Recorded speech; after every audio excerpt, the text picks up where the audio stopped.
సంక్రాంతి పిలుపు. మట్టి వాసనల జ్ఞాపకం. కాంక్రీట్ అడవిలో గడియారం ముల్లులతో పోటీపడుతూ అనిరుద్ జీవితం సాగిపోతోంది. కిటికీ బయట నగరం హోరు, లోపల కంప్యూటర్ శబ్దం తప్ప అతనికి వేరే ప్రపంచం తెలియదు.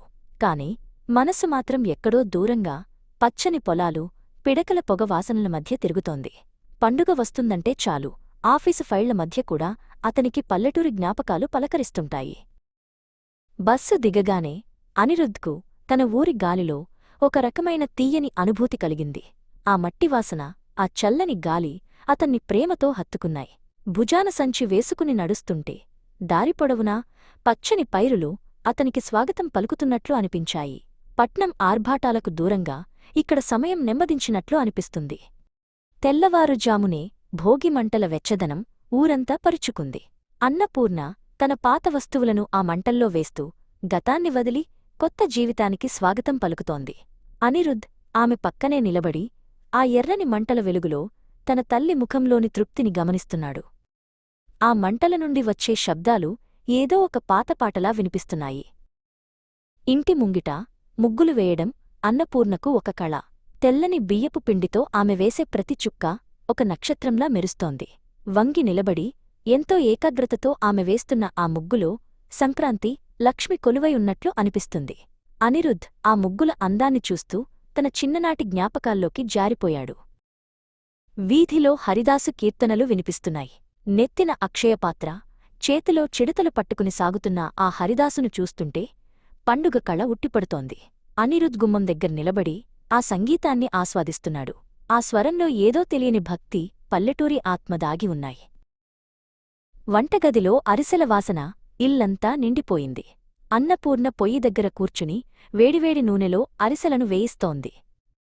ఆ వేడికి ఆమె ముఖం ఎర్రగా మారినా కొడుకుకు ఇష్టమైన పిండివంటలు చేస్తున్నాననే సంతోషం ఆమె కళ్లలో కనిపిస్తోంది. పండుగ అంటే కేవలం ఆటపాటలే కాదు, ఇలాంటి అమ్మ చేతివంటల రుచి కూడా. గంగిరెద్దుల రాకతో వీధి అంతా సందడిగా మారింది. రంగురంగుల బట్టలతో, గంటల సవ్వడితో ముస్తాబైన ఆ ఎద్దులను చూస్తుంటే ముచ్చటేస్తుంది. అనిరుద్ ఆ ఎద్దు దగ్గరకు వెళ్లి దాని తల నిమురుతుంటే అది ఎంతో సాధువుగా తన తల ఊపింది. పల్లెటూరి సంస్కృతిలో మూగజీవాలకు ఇచ్చే గౌరవం అనిరుద్కు ఎంతో నచ్చింది. ఆకాశం రంగురంగుల గాలిపటాలతో నిండిపోయింది. అనిరుద్ ఇంటి మేడమీద నిలబడి గాలిపటాన్ని ఎగురవేస్తున్నాడు.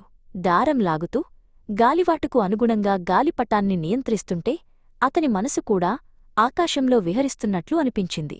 కిందనుండి పిల్లల కేకలు, పందాల సందడి పండుగ ఉత్సాహాన్ని రెట్టింపు చేస్తున్నాయి. రాత్రివేళ అరటి ఆకులో వడ్డించిన విందు భోజనం. అన్నపూర్ణ ప్రేమగా వడ్డిస్తుంటే అనిరుద్ ఎంతో ఇష్టంగా తింటున్నాడు. పరమాన్నం తీపి, పచ్చడి ఘాటు, నెయ్యి వాసన ఇవన్నీ అతనికి మర్చిపోయిన రుచులను గుర్తుచేశాయి. ఈ క్షణమతనికి ప్రపంచంలోని ఏ విలాసవంతమైన హోటల్ భోజనం కంటే మిన్నగా అనిపించింది. తిరిగి ప్రయాణం మొదలైంది. కాని ఈసారి అనిరుద్ వెళ్తున్నది ఒంటరిగా కాదు, మనసునిండా మధుర జ్ఞాపకాలతో. రైలు కిటికీలోంచి పల్లెటూరి పొలాలను చూస్తుంటే తన మూలాలు ఎక్కడున్నాయో అతనికి అర్థమైంది. పండుగ అంటే ఒక తేదీ కాదు, అది ప్రేమ, ఆత్మీయత మరియు మట్టితో ఉన్న అనుబంధమని అతనికి తెలిసొచ్చింది.